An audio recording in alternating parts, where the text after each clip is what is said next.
I live in Branson, Missouri, and not far from my house is an abandoned theme park called Celebration City. It's been abandoned for over a decade now, having closed in 2008. It was themed after America in the 20th century. It was opened in the afternoon into the evening, with each operating day closing out with a laser and fireworks display. The park featured many rides, shows, and attractions, and its operating season ran from May until mid-September. I had been there several times with my family as a kid, and when it closed down, we were all definitely saddened to hear. They tore down most, if not all, of the roller coasters before closing, but even still, to this day, most of the buildings still stand, and it's a little-known fact that it's kind of a very cool place to explore now, low-key. My friend, who I'll call Calvin, was very on board with my idea of going to check it out. I asked him because he's a family friend, and our families had been to the park together in the past. We drove over and parked in the Steak and Shake parking lot across the street, since the parking lot to the theme park had obviously been closed off for a very long time. It was around 7 p.m., the sun was setting. We didn't want to go in broad daylight in fear of getting caught or running into other people. We brought a couple heavy-duty flashlights for when it would get dark. In the meantime, we could see just fine at first. We jogged across the street when no one was looking, as we didn't want to be obvious about trespassing in the park. When no cars were coming, we cut into the grass and into the trees surrounding the property of the park. It was surprisingly easy to sneak into the park. In fact, it didn't even really feel like we were sneaking in at all. Not that I'm encouraging anyone to trespass. Seeing all the old buildings and attractions I remembered from when I was a kid still standing in this now cold and empty setting was so eerie. It's like a part of my childhood was dead. One thing was for sure though, we were the only people in this place. No other sounds but the crickets. We couldn't even hear the traffic from outside. As we walked around, we realized so much was left behind.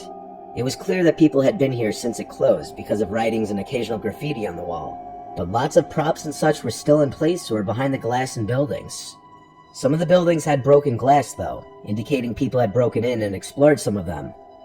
As it got darker, we decided to crawl in through one of these windows to one of the buildings. Once inside, we realized it was the diner once called Last Chance Diner. It was dark inside, and admittedly creepy. The front door was closed, locked, and covered. There were oddly planks of wood and I guess other random debris and objects laying all around the dining space. The best I could describe it, it seemed like it was being used for storage. Like things from outside were brought into there. Calvin was checking out the other side of the place. I yelled to him I'm checking out the bathroom. Then I proceeded to one of the bathrooms. There was a different smell in here, not possible to explain, but there were 3 stalls in here, and as soon as I got in there was a sound from one of them, like something really small being dropped to the floor. I said, "Hello?"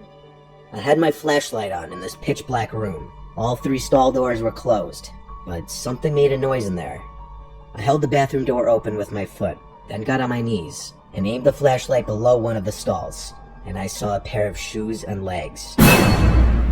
I gasped and jumped, then looked under the other 2 stalls, and there was the same thing.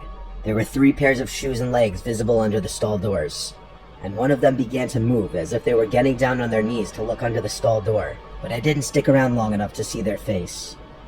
I was already out of the bathroom yelling for Calvin to leave.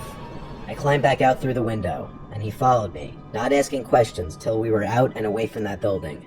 I told him about the 3 people in the stalls. He made a joke that they were taking a shit, but I knew that meant he didn't entirely believe me. I told him one of them was about to look under the stall. When I tried to explain the bizarre sight better to him, his expression changed to a more freaked out look. We clearly weren't alone there, and if those were just 3 friendly people also there exploring, but just using the bathroom, I feel like they would have said something as I came in, or definitely after I said hello in there.